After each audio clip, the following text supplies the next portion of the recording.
Welcome to Real Talk Christian Podcast, where we drink coffee and have real conversations on faith, culture, and society. On today's special bonus episode, I just wanted to come and talk to you guys and maybe give you a little bit of encouragement for what is happening on in the world today. So let's get into it. Let's go.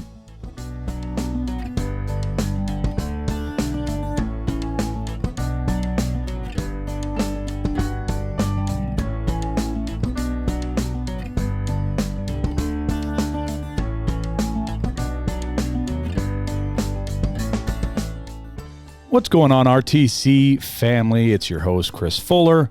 And today on Saturday, which is kind of a weird day to be releasing an episode, I just wanted to hop on here. I know that I woke up this morning and there was quite a bit of news surrounding the internet this morning with the current events going on over in the Middle East. And so I know it has a lot of people freaked out and they're like, oh, is this World War III? Is this the end times? And so I wanted to come today and just do a quick, short little message with you guys and just really come and talk about what's going on over there. This isn't going to be a political show. This is just going to be talking about more or less why we should, in fact, continue to seek God in this very important time.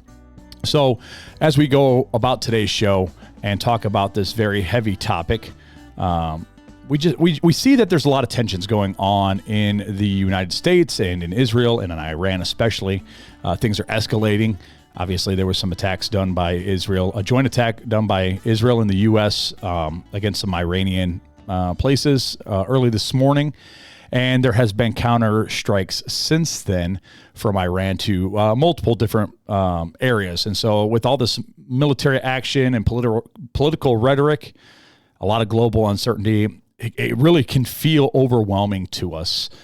And so social media can kind of magnify things. News alerts keep buzzing and all the coming in all the time. There's something new. I know my phone has been going off constantly with, oh, here's a new update. Here's a new update. And if we're not careful, I feel like fear can creep in where this uncertainty rests. And so I really want to talk about today as this is all going on of how should Christians respond in this time of calamity and uncertainty and political upheaval and all these military strikes that are going on. And I really wanted to talk about how our first response should be and always should be prayer. And Scripture is pretty clear about this, right? We should be praying every day in our lives. Prayer should be that direct conversation. We read God's words. That's His words to us. That's Him speaking to us, and our prayers to God. That's how we communicate with God. And 1 Thessalonians chapter 5, verse 17 says, "Pray constantly." It's just those two words, pray constantly. This is in the midst of a lot of turmoil going on that Paul's talking about praying and treating each other treating each other with love. Sorry. And so there's a lot of this going on, but right in the middle of all this, he talks about pray constantly, not occasionally, not when things are calm, but constantly. This should be a center focus throughout our day and in each part of our lives where we really sit down, take a deep breath, a moment of quiet and silence, and cry out to the Creator. And prayer is not passive. It's a spiritual engagement. It's this engagement with God. And so when these things are going on, when nations are raging and leaders are making decisions that affect millions, and there's casualties, innocent casualties, and there's all this uncertainty and upheaval, believers can step into the throne room of God and make their requests known. Right? And so what kind of things should we be praying for? What kind of requests should we be making for God? I think in this climate right now, it's really important for Christians to be praying for wisdom for the leadership going on, especially here for us in the United States, our U.S. leadership. We should be praying that it's not the will of the political leaders, but ultimately that the will of God be done in any of this that's going on. We should pray for just the wisdom for restraint and discernment between the U.S., Iranian, and Israeli officials, those leaders, that things don't get too out of hand. We should pray for protection over the innocent This has really been heavy on my heart, the innocent that are going to inevitably be hurt in this conflict that's going on. We need to pray for our brothers and sisters over in the Middle East right now. I know we have brothers and sisters in Iran and in Israel and in Jordan and all these nations that we have Christian brothers and sisters over there that are in potential harm's way, and we need to pray for God's protective hand over them, and that God can, in this moment of craziness and calamity, can reach out, protect them, and use them in the way in which he sees that needs to be done. And then we ultimately need to pray that God can orchestrate some sort of peace, overall peace. Now, we see that, and I can hear people saying right now, well, Chris, Fuller, in the end times, it says there's going to be wars and rumors of wars, and all these things must happen first, and then the end will come. That's what the Bible says, and absolutely I agree with you that at some point throughout history, Christ is going to return. What that looks like and those steps along the way, I'm not sure. I do know that there have been a lot of conflicts politically and nationally before. There's been a lot of wars and a lot of people hurt. And so I'm praying for myself, and I am praying for a peaceful resolution to all this conflict that's going on. Paul reminds us that in Philippians chapter 4, verse 6, not to worry about anything, but in everything through prayer and petition with thanksgiving, present your requests to God. So this is, again, when we come boldly before the throne room of God, we can make our petitions known, and we should be praying for our brothers and sisters, for the innocent, and that God's will be done in all of this. And I don't want people to mistake me. I'm not saying God's will is that the Iranian regime be overthrown or not be overthrown. I'm not getting into the political side one way or the other. All I'm saying is that God's will, in whatever that may be done. We're not supposed to pretend that nothing is happening. We can't just, even though we're here in the Western world and going, oh, well, yes, there's bombs and strikes going on over in the Middle East. It's really not affecting my day-to-day life right now. It doesn't matter. We have brothers and sisters over there. We have God's work being done over there, and this is going to greatly affect that. And so we need to bring our petitions to God. We also, in all of this, need to just remember the sovereignty of God, right? And I don't want people to lose sight of who's in office. Is it Trump? Is it Biden, Obama? It doesn't really matter.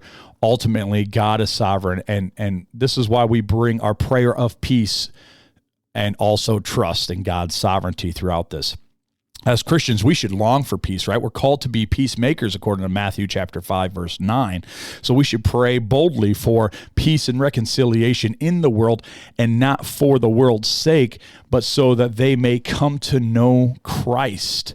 And that's what it means to really be a peacemaker. It's not to force something upon somebody, but it's to convince them to the truth in which Christ holds. And so we need to be seeking that. We need to be seeking to be peacemakers in this, and to present Christ and his gospel and the way of life to those who are ultimately not saved. Real faith kicks in when we trust God regardless of the circumstance, right? And especially in this unstable time where we're not really sure how all this is going to play out, remembering that God is sovereign and that he knows the beginning from the end. He knows what's going to happen next. We should be able to take some rest in that. And Psalm chapter 46 kind of gives us a perspective of some global turmoil that was happening back then. And the psalmist writes, God is our refuge and our strength, the helper who is found in these times of trouble. That's 46 verse 1. And just a few verses later, it says, stop fighting and know that I am God. That's Psalm 46, verse 10.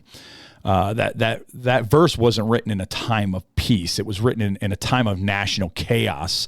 And the command was pretty clear: stop striving in fear and remember who is sovereign, and that is God. Our trust should be in the sovereignty of God, knowing that he holds everything in the palm of his hand. He knows what's going to happen. He allows things to happen. He can stop things from happening if it's his will, and it's really all about the sovereignty of God. He's not reacting to the headlines. He's not doing this, I've got to change my perspective based upon history. God is God, and he is constant, and we should trust his sovereignty and know that he's in control, and that he knows the ultimate outcome. Now I can hear some of you guys saying like, Fuller, I hear you, but with all these wars and this is kind of leading to a big thing right here. It causes a lot of uncertainty. There's violence, there's hardships, and I'm kind of scared. And what should I do? I hear you saying pray, and I'm okay with that. I'm on board with that, but I'm kind of fearful right now. And so what I think we need to do is we need to refuse to live in that fear. And again, part of that is that prayer. Part of that is that trusting in God's sovereignty. And let's be honest, war talks really do trigger fear, right? Economic fear, safety fear, end time speculation fear.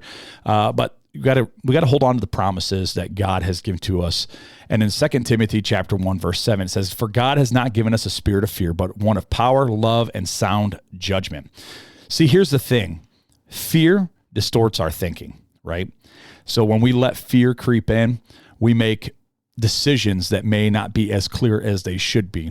But faith produces clarity when we have that faith that God is sovereign and that he can take care of us in these times of calamity.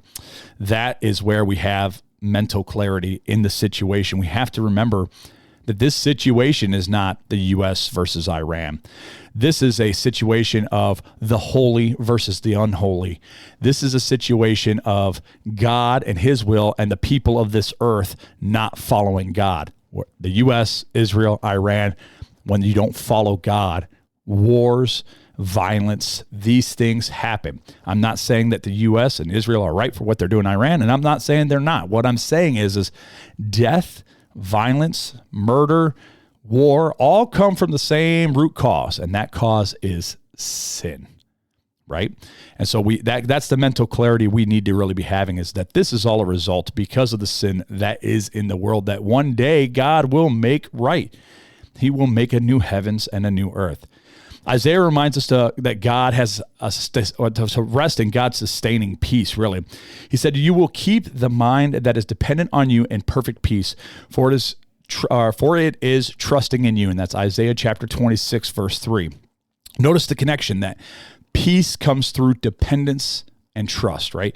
So in order to get that peace, to get rid of that fear, to dispel that fear, that we have to have dependence on God and trust God fully, that he knows what he's doing, that this is nothing new under the sun, that there's been wars, there's been violence before. Not that it's right, not that it's good, but these things have already happened, and nothing surprises God. And so we need to trust in him, and that when we trust in him fully and put our faith in God, the creator and the person, the being that is in control of all things, that no political alliance, nothing under the sun can ever change the will of God. We just have to trust in the one who controls all things. The big thing to remember is that God is in control. Even in global conflict, even when the alliances are shifting back and forth, even when threats escalate, God remains on the throne. Romans reminds us that God is actively working. Romans chapter 8, verse 28 says, we know that all things work together for the good of those who love God, who are called according to his purpose. All things, including geopolitical tensions. Nothing happening right now is outside of God's sovereignty. Nothing surprises him. Nothing threatens him, his ultimate purpose, and ultimately what is going to happen in the end. And Jesus himself told his disciples plainly, "You will have suffering in this world. Be courageous. I have conquered the world." John chapter 16, verse 33. Notice he didn't say that there wasn't going to be turmoil. But he promises in the end that there is going to be victory, and it's going to be his victory on this earth when all sin is done away with and all things are made new. I appreciate you all hanging out with me for this short episode, this bonus episode here on this Saturday afternoon. I pray for the issues going on over in the Middle East right now, that God's will be done in all of this. I pray for you right now that if you're having this anxiety or this fear over what may happen, that you may find peace in the faith that you have in God, who is sovereign and in control of all things. I hope that you guys are able to take some solace in that, and take some solace in some of these promises of God and some of the scriptures that I've shared with you today. I really do hope that God's will be done in this, and that peace can come from this. and that the innocent are protected, our brothers and sisters. I hope you will join with me in praying for the protection of our brothers and sisters over in the Middle East. If you haven't checked us out already, go ahead and check us out on Real Talk Christian Podcast.com. There you can take a look at our vast library of different episodes that we've produced throughout the years. You can also check us out on the Facebook group, Real Talk Christian Podcast Community. Maybe you're feeling like, hey, I need to talk to some other brothers and sisters. We have a whole community page there of other believers that are willing to pray with you and talk with you if you're feeling fear or anxiety over these things. If you haven't checked us out on our YouTube and would like to go ahead over there, go over to YouTube, Real Talk Christian Podcast, and hit that subscribe button and that bell notification, because like today, you never know when we might be jumping on for something. So I just want to let you guys know we love you. We're praying for this situation that's happening over in the Middle East. We're praying for you, and we're praying ultimately that God's will be done. Until next time, take it easy.